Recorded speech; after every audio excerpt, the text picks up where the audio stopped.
Moçadinha, exercício 2 aí dos extras, ainda aula 3, né? Ele conta a história do Usain Bolt, um corredor jamaicano, que campeão, recordista mundial, em mundiais e Olimpíadas, né? E fala de duas provas que ele corria muito, a dos 100 metros rasos e depois a prova dos 200 metros. E ele dá os tempos e fala da velocidade máxima que ele atinge apenas na prova dos 100 metros. Lembre-se que a gente não tem como adivinhar, determinar a velocidade máxima que um corpo sofre quando a gente analisa um movimento real, que é um movimento muito variado, né? Então, para a gente saber a velocidade máxima, ele precisa falar, que nos 100 metros rasos, que ninguém diz aí, a velocidade máxima atingida por ele foi de 44,72 km por hora. A única informação que nós conseguimos determinar ou calcular aqui é a velocidade média em cada trecho. Então, olha só, na prova dos 100 metros rasos, eu posso falar que a velocidade média dele é o ΔS, ele percorre 100 metros no intervalo de tempo de 9,81 segundos.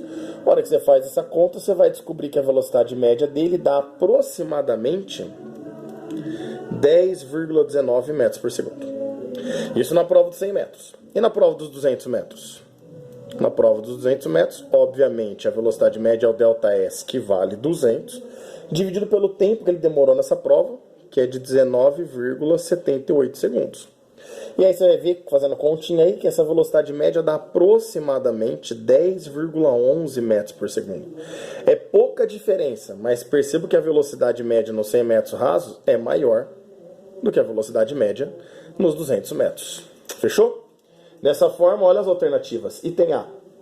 A velocidade média do Bolt na prova dos 100 metros é menor que sua velocidade máxima nessa prova. Então vamos lá.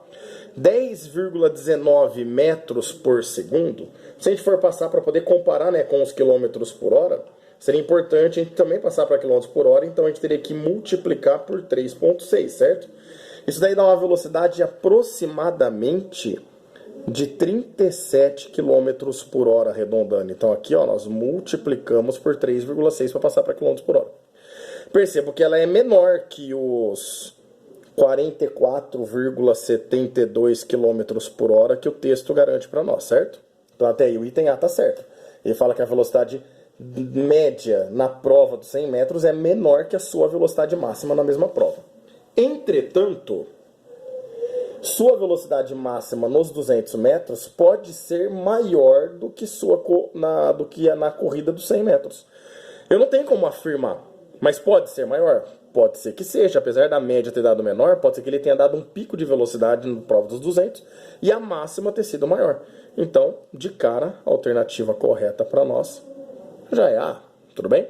Vamos analisar as outras? A B. A velocidade máxima de Bolt na prova dos 200 é 2 vezes maior que sua velocidade média na prova dos 100? Pelo contrário, além dela não ser 2 vezes maior, ela não é maior, ela é menor que a velocidade nos 100 metros, né? Então a B está errada.